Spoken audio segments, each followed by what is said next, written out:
안녕하세요. 오늘은 신장 집단 학살이 언급되자 중국 외교부 반응이라는 소식을 전해드리겠습니다. 중국 신장 지역 이슬람족 인권 문제가 내년 베이징 동계 올림픽 개최의 복병으로 떠오르는 조짐입니다.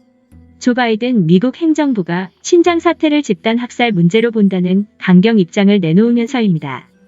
때맞춰 서방 매체와 전문가들을 중심으로 베이징 동계 올림픽을 보이콧해야 한다는 주장도 터져 나오고 있습니다.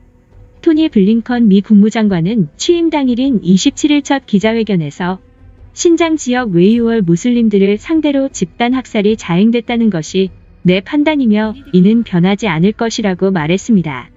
트럼프 행정부 시절에 대중국 압박 정책의 변화 여부가 주목됐던 가운데 신장 지역 인권 문제를 심각하게 다루겠다는 입장을 공식화한 것입니다. 앞서 집단 학살이란 표현을 쓴 건 폼페이오 전 장관입니다.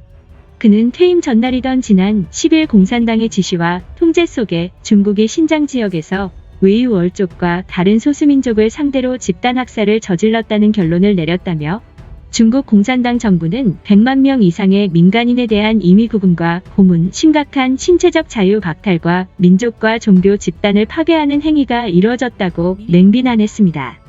유엔은 집단 학살을 국가적, 인종적 혹은 종교적 집단의 전부 또는 일부를 파괴하려는 의도로 정의합니다. 미 정부가 집단 학살이란 표현을 공식적으로 사용한 건 지난 2016년 IS의 행위를 집단 학살이라고 규정한 이후 처음입니다.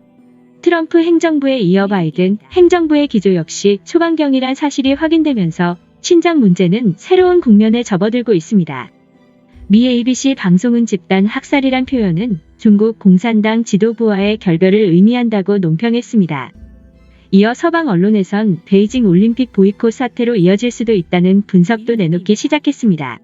CNN은 중국이 신장에서 집단 학살을 자행하고 있다는 미국의 판단은 베이징 동계올림픽 출전 준비를 하는 선수와 국가들을 도덕적 궁지에 빠뜨리고 있다며 미국의 결정이 곧바로 참여 거부로 이어지지는 않겠지만 90여 개 참가 국가의 압력으로 작용하게 될 것이라고 전했습니다.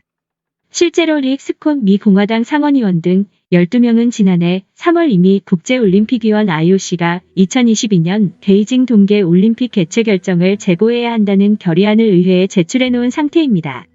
영국을 비롯해 호주, 캐나다 정치권도 보이콧 결의안을 추진하는 중입니다. 영국 평론가 멜라니 필립스는 더 타임즈에 기고한 글에서 나치가 유대인들을 지구상에서 말살하려 한 것과 마찬가지로 중국 정부가 신장 외유 어린들을 억압하고 있다며 이는 인류에 대한 범죄이며 베이징 올림픽에 대한 국제적인 보이콧에 나서야 한다고 주장했습니다.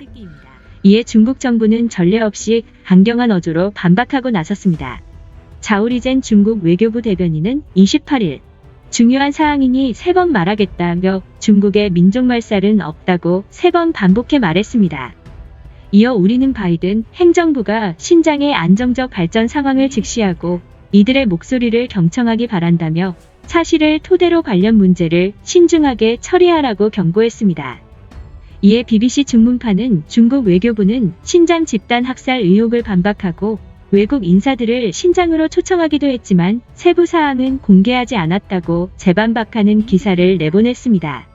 호주 전략정책연구소 ASPI는 지난해 9월 신장 지역 위성사진을 통해 2017년 이후 380개의 수용시설이 건설됐으며 최근 1년 세구금 시설 61곳이 늘었다는 조사 결과를 내놓은 바 있습니다.